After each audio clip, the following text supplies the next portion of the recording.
Has the DA's office been successful in addressing real estate crimes? If not, what should or could be done? Mr. Zellerbach. Yes, I advocated, again, for additional legislation up in Sacramento so the state and the counties could fund real estate fraud. The Inland Empire was hit the hardest when the economy went in the tank in 2008, 2009. We had the most foreclosures, percentage-wise, in the nation.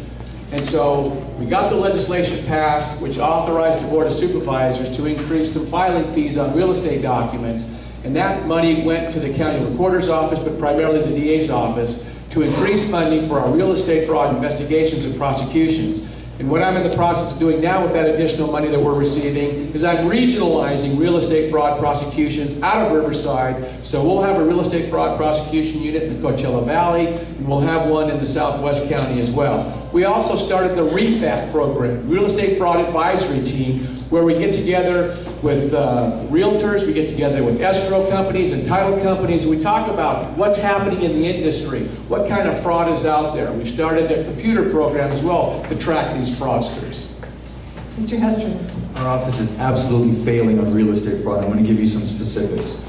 In March of 2012, Mr. Zellerbach went and asked for a tax increase, which I would agree with. We needed to do something about real estate fraud because we had a backlog of cases. He asked for a pretty big increase, and our budget went from $788,000 in 2011. In 2013, our budget is approximately $5 million for real estate fraud. But here are the facts. In the last 2 years, Mr. Zellerbach has hired no new attorneys, no new investigators, and no new paralegals to work in this unit.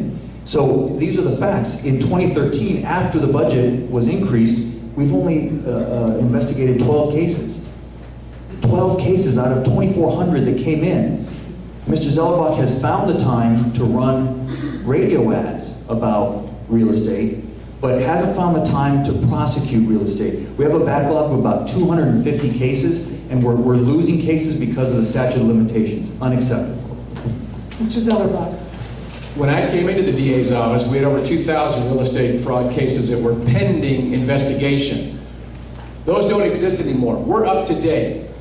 That's what I inherited from my predecessor. We've hired investigators. We've hired a real estate examiner position, which we've never had in the DA's office. We're going to hire a forensic accountant as well. But the county doesn't even have a forensic accountant position, so I can't hire that person until we get the position created. We just hired 10 new attorneys as well. So it takes time to work through the county bureaucracy to hire people. Thank you.